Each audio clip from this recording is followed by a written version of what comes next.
Hello, and welcome to the Centennial Park in Nashville, Tennessee, the site of the 1897 Centennial Exposition. I am standing in front of the only relic left behind from the Centennial, a full-scale replica of the Parthenon in Athens, Greece. While this is not the original Parthenon that was built for the exposition, it is still the only recognizable piece from an exposition that happened nearly 2 centuries ago.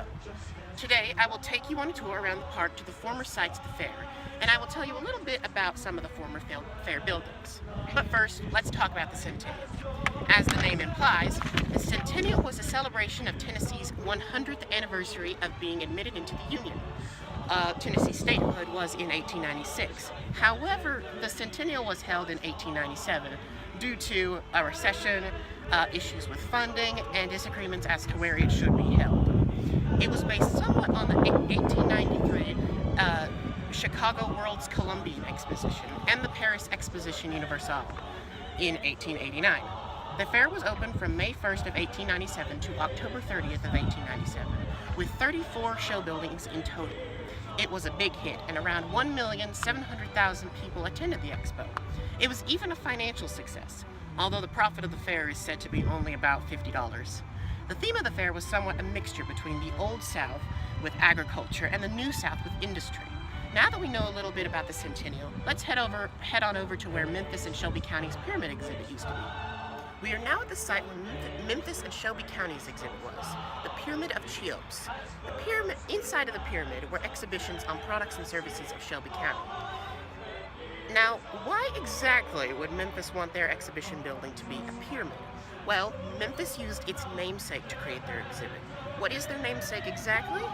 Well, Memphis, Egypt, which happens to be on the Nile River, very similar to how Memphis is on the Mississippi River. It was a bold idea, but it paid off in the end.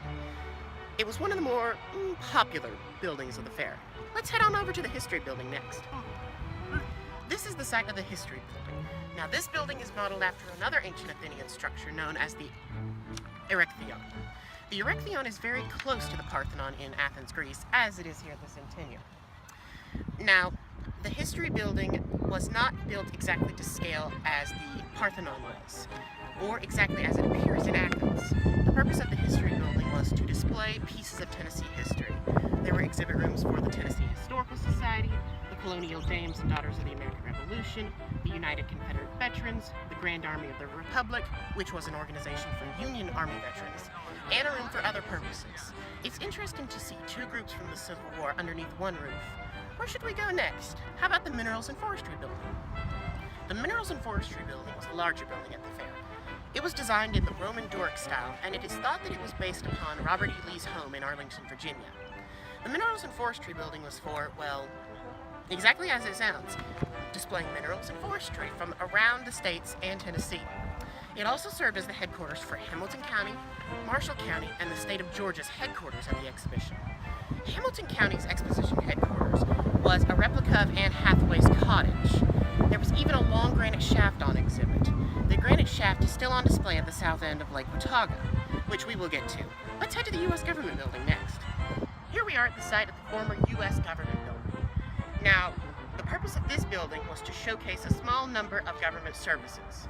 Exhibits included the Post Office Department, the Weather Services, the Bureau of Impertinent Engraving, and even the Fish Commission. Next, we're going to head on over to 2 separate buildings, the Women's Building and the Children's Building. Here we are at the former site of the Women's Building and the Children's Building. The Children's Building was actually created because children in Tennessee raised a portion of the funds to create the building. Inside was a kindergarten that children around Tennessee actually were able to participate in. That was a big deal back in 1897 because kindergartens weren't really a common thing. Now, the Women's Building was partially designed off of President Andrew Jackson's home, the Hermitage, which is also here in Nashville. Inside were exhibits on a woman's life from the early 1700s until the very future of 1890.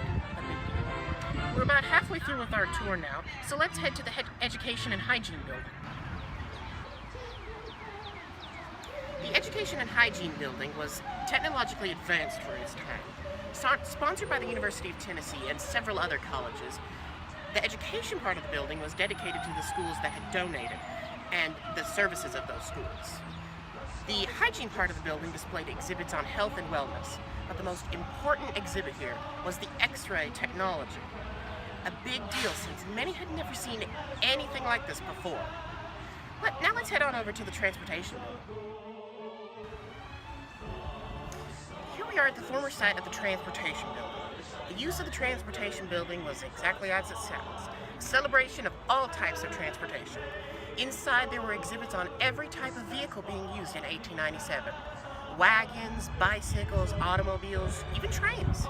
The trains actually entered through one side of the building where they were on exhibit and people could see them. Let's head on over to the Vanity Fair next.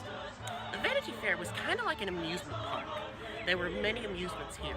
For example, there was a 75-foot-high seesaw that could hold 20 people on each side, an exhibit that everyone has in their homes now, created by Thomas Edison, called the Electric Scenic Theater, or Edison Scenic Theater, which showcased short films somewhat like televisions today. Another attraction that was prominent was the Battle of Gettysburg at the Cyclorama Theater. The Cyclorama was a giant cylindrical building that housed a painting of the battle that stretched all the way across it. There were 4 editions of this painting, and one of them is still on exhibit at the Gettysburg National Military Park in Gettysburg, Pennsylvania. There were many more attractions at the Vanity Fair, but we can't cover them all. Let's head on over to the Machinery. The Machinery Building has an interesting story associated with it. On May 1st, 1897, the day that the fair opened, President William McKinley pushed a button in the White House and through the use of telegraph wires, sparked the machinery inside of the Machinery Building, and that started the entire fair. The Machinery Building contained giant engines that powered every single building and light on the fairgrounds. We're almost done with our video tour, so let's head over to the African American Building. I must point out that this was known at the time as the Negro Building, but that is not an acceptable term now, and we would now call it the African American Building. Now, the African American Building was known as perhaps the most beautiful building at the fair.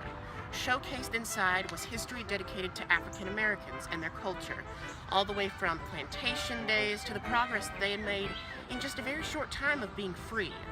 Also displayed were advancements in all walks of life, including education, science, technology, and art.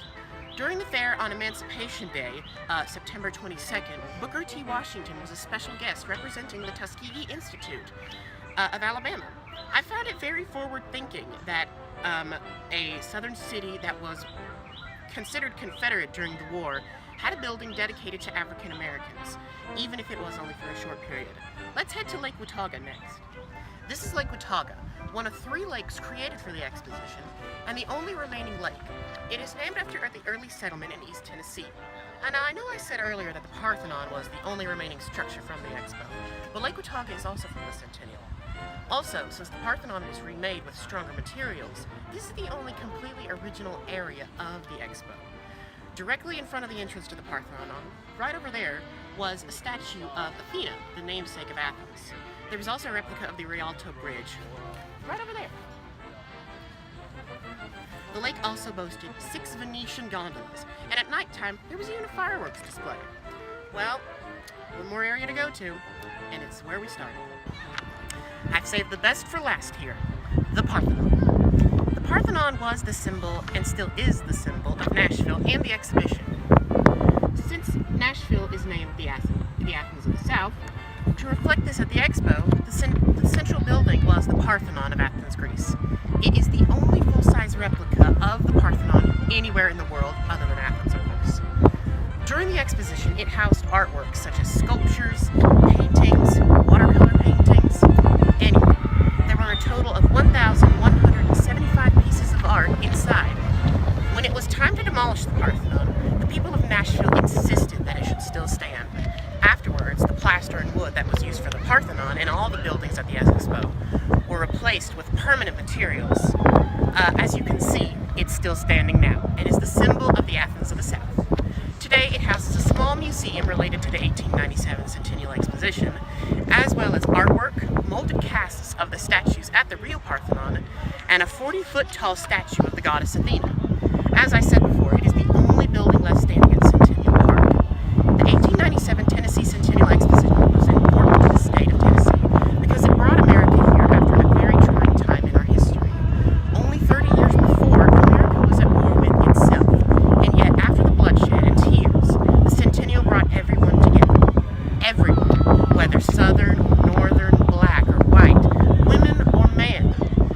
They came to this site, they learned, they lived, and they had fun together.